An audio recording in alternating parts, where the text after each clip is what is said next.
పోసి పొయ్యి మీద పెట్టానండి. ఇవి ఉడుకుతున్నాయి అనిపించుకొని ఒక పక్కన బాండీ పెట్టుకొని సేమియా వేయించుకోవాలండి. కొంచెం నెయ్యి వేసి సేమియా వేయించుకోవాలి. నెయ్యి వేసుకొని సేమియా వేయించుకోవాలండి. ఇలా కావాలా చూడండి, ఇలా నీట్గా వేయించుకోవాలి. వేయించుకున్న తర్వాత ఒక పక్క మనకి బియ్యం వేసుకోవచ్చు కదండి.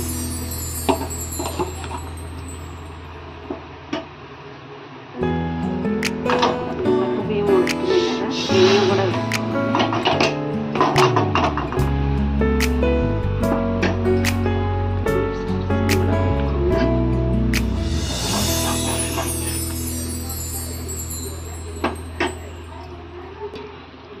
ఇందులోకి బెల్లం పాకం కూడా వేసుకున్నామండి. అంటే బెల్లం చెక్క కొట్టి ఒక గిన్నెలో పెట్టి వేడి చేసి అది చల్లారిన తర్వాత ఇందులోకి పోసానండి. జీడిపప్పు, ఎండు ద్రాక్ష కూడా కొంచెం నెయ్యి వేసి వేపుకొని పక్కన పెట్టుకున్నానండి. ఇవి కూడా పాయసంలోకి వేసుకున్నాము.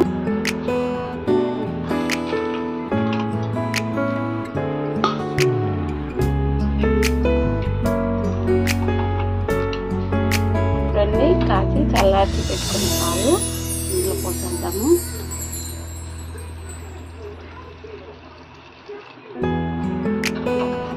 ఒకసారి కలుపుకొని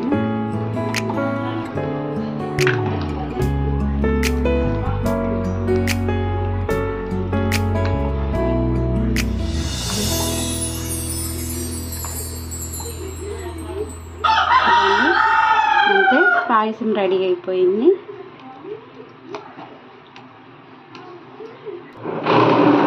చూసారు కదండి, ఎంతో టేస్టీగా ఉండే సేమియా సగ్గుబియ్యం పాయసం రెడీ అయిపోయింది.